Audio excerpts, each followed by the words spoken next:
students, welcome back. The next topic that we will explore will be a brief discussion of the protein hemoglobin. However, before we discuss hemoglobin, I would like to introduce an analogy. This is the scenario.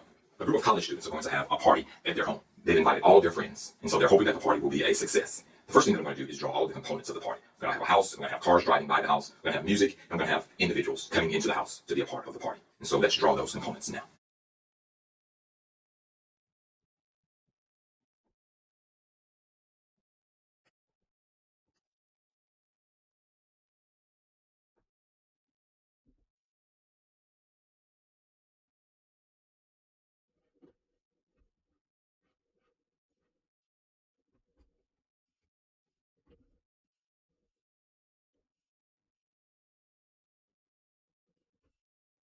And so here we have all of our components to making this a great party. We have our house, our music, and of course the street on the outside with the cars driving by. And as the cars drive by, the individuals will decide if the party appears appealing enough to enter. Let's start out with no people at the party. And so here we have the first car here. The first car drives by, and they say, well, there's really no one at the party.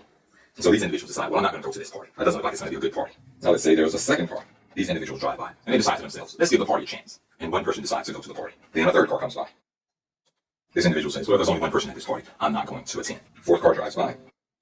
And then this individual decides, hey, there's one person at the party. I'm going to attend. A fifth car drives by. And this person says, hey, there are two people at the party. It may be pretty good. And so this person decides that he will attend because he sees people there. And more cars drive by now. And now as more cars drive by, they see there are a lot of people there. Then lots of people decide to attend the party. So they continue to come to the party. Now lots of people decide, because there are lots of people there, more people want to attend. Then it gets to the point where the house is full, and so no more people can attend the party. No more people can come into the house. And so the first thing we're going to do is we're going to make a table. On this table, we're going to have two columns. The number of cars that drive by, the number of people at the party. When one car drives by, no one enters the party. When two cars drive by, one person enters the party. After the third car drives by, no one enters the party. There's still one person there. When the fourth car drives by, these people decide, we'll join the party. And let's say two of those individuals join the party. So now there are three people there. Now when the fifth car drives by, these people will say, hey, this appears to be a good party. And so let's say two of them attend the party. Now we have five people. Now as more cars drive by, lots of people decide to join the party. Until it gets to the point where the house is full and no one else can enter the house. Let's say the house can only hold 30 people. Now if we try to plot this information on a graph, let's get this information on a graph here and see what it looks like. So here we're going to have the number of cars and the number of people. So initially we start out with no one at the party. Then as cars come, more people decide to come to the party. Then it gets to the point where people start entering the party very quickly until the house fills up. Then it starts to slow down again. And so if we drew a smooth line to represent this curve, this data, it will look something like this. It is at this point where the number of people entering the party is very dependent upon the number of people who are there. And this phenomenon is known as positive cooperation. Okay, let's summarize what we've said here. This is the scenario. A group of college students are going to have a party.